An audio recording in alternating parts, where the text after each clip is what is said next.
Hi, welcome back to my channel. Today I'd like to go through, I'd like to read some of the, a book that I've written, because I write novels as well as non-fiction books. The novels, these novels, the Seren novels, are available on Amazon. They're for ages about 8 to 12. And this one is Seren's Christmas Encounter with Autism. So they are Seren books. The first book is basically just called Seren. The second book is about Seren and the Molly Malones. So the first one is about Seren, who goes up to North Wales from Cardiff for a holiday, and about friendships. The second one, Seren and the Molly Malones, is where she goes over to Ireland.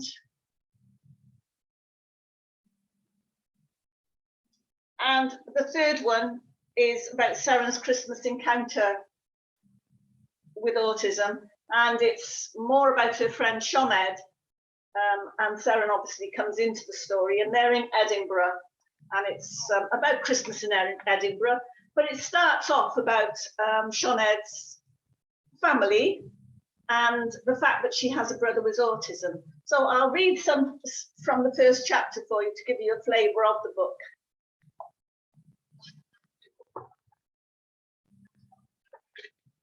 Chapter 1, Sioned.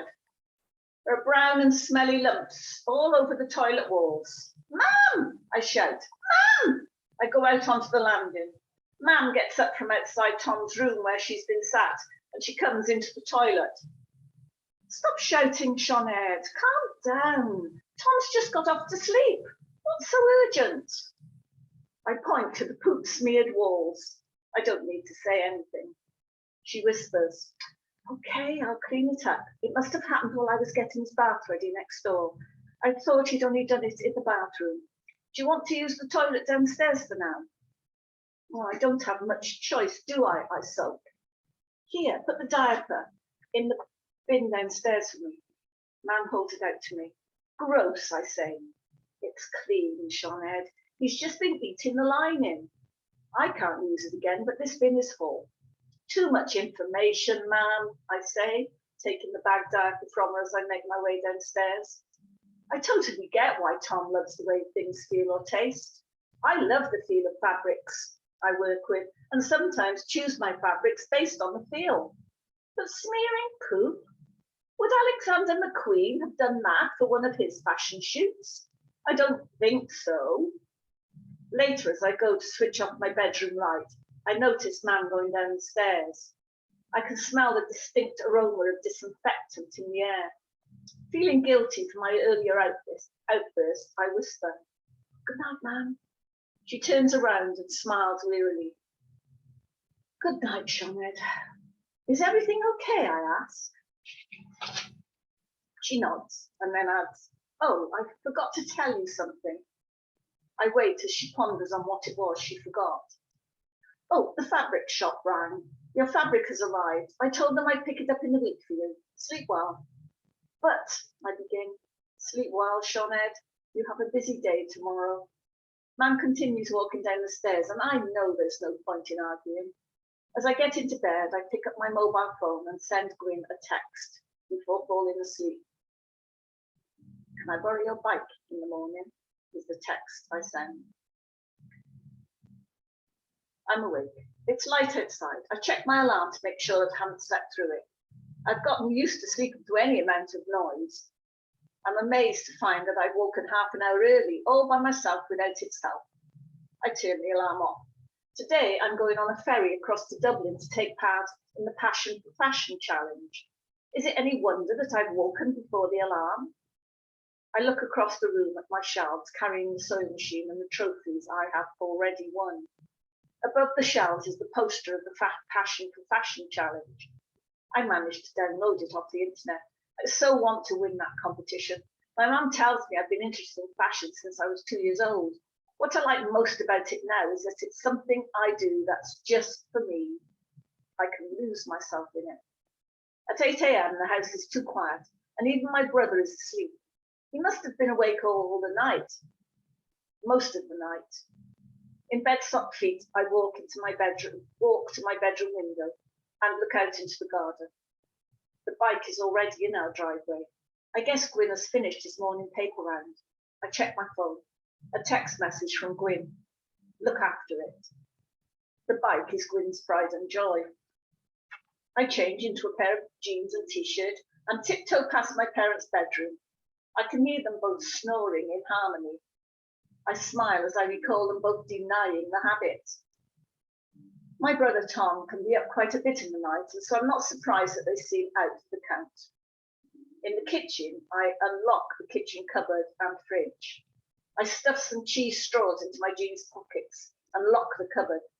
I take a swig of orange juice out of the cart and I put it back and lock the fridge. Then I write a quick post-it note, sticking it on the front of the fridge.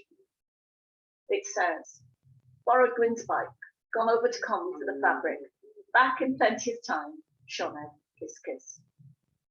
I put my parka on and sling my personalised rucksack on my back. I go out through the back door. I double check, but I lock it behind me.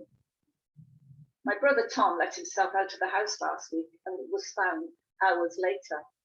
Amazingly, he was found by one of the school teachers who happened to be cleaning his car.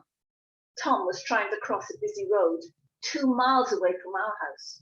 No one knows where he was going. It was my fault. I forgot to lock the door. My gran told me that day my parents experienced a level of panic they never want to experience again.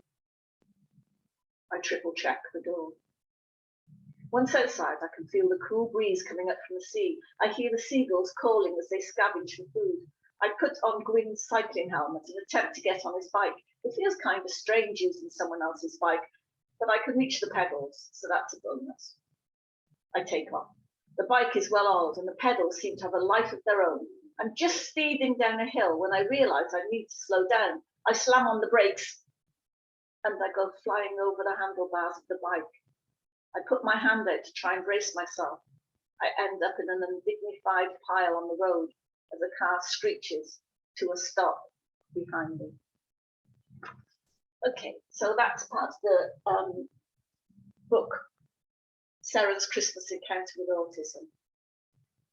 So that's available on Amazon. In fact, the Seren books are all available on Amazon at a very reasonable price if you're interested in getting a Christmas present for somebody aged between 8 and 12.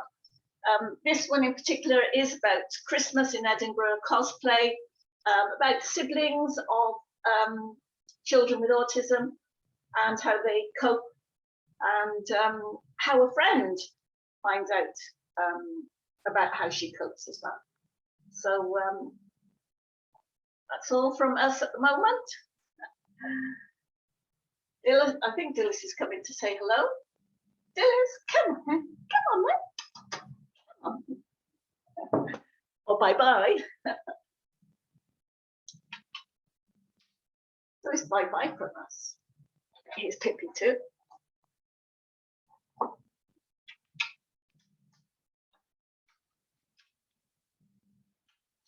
So bye-bye from us.